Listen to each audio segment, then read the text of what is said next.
Assalamualaikum warahmatullahi wabarakatuh. Kita jumpa lagi di channel Narasawiji.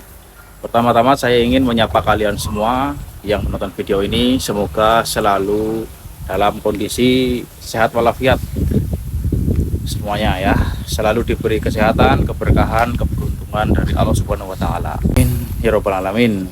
Untuk tema kali ini saya ingin membuat konten tentang skill yang wajib dimiliki oleh setiap petani. Baik itu petani biasa, petani ikan, dan petani apa saja. Skill atau keterampilan itu adalah keterampilan penjualan atau bisa disebut dengan strategi marketing. Pada umumnya, para petani ikan khususnya biasanya hanya mampu di faktor proses produksi saja, sedangkan untuk skill penjualan itu biasanya sangat lemah, sehingga sangat mudah untuk dimainkan oleh tengkulak.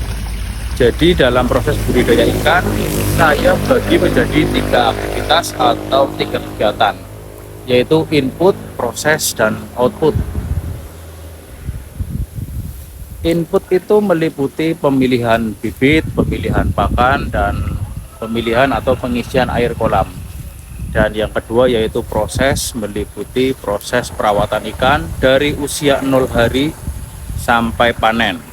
Dan yang ketiga adalah output. Output adalah bagaimana kita mengeluarkan hasil panen kita, yaitu menjual hasil panen kita dengan harga yang baik, sehingga nantinya bisa menghasilkan input dan proses dan output baru. Begitu seterusnya hingga menjadi sebuah skema, yaitu input, proses, output yang berkesinambungan, sehingga kita bisa berbudidaya ikan secara berkesinambungan. Seperti yang sudah saya sampaikan di awal tadi, pada umumnya petani ikan itu hanya berkonsentrasi di pemilihan bibit, pemilihan pakan, perawatan, atau pada input dan proses saja. Untuk faktor penjualan biasanya tidak terlalu diperhatikan, hingga akhirnya pada saat panen tidak bisa menghasilkan harga yang baik ya untuk hasil panennya, sehingga keuntungan yang didapatkan tidak bisa maksimal. Bagi kalian para petani yang menginginkan profit yang tinggi, mau nggak mau harus menguasai keahlian penjualan hasil panen kalian, namun tidak mengesampingkan proses input dan proses produksi, karena itu juga tidak kalah pentingnya dengan faktor penjualan atau output. Nah, jadi saya kira seperti itu pembahasannya.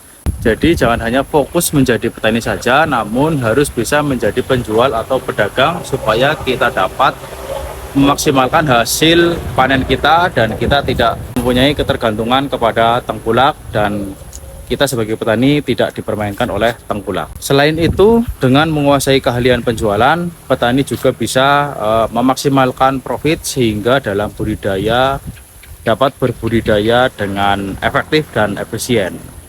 Nah, saya kira seperti itu saja konten hari ini. Untuk kurang lebihnya saya mohon maaf. Pesan saya bagi kalian semua, kita sebagai petani ikan lele maupun petani apapun, kita wajib belajar dengan hal-hal yang baru, jangan berkutat dengan hal-hal yang lama, dan tidak mau terbuka dengan pemikiran baru dan hal-hal yang baru. Semoga video ini bisa menginspirasi kalian semuanya, dan saya harap bisa bermanfaat bagi kalian. Bagi yang sudah menonton video ini, silahkan kritik dan saran bisa ditulis di kolom komentar. Sekian videonya atau sekian dari saya. Kita jumpa lagi di video berikutnya. Sekian, assalamualaikum warahmatullahi wabarakatuh.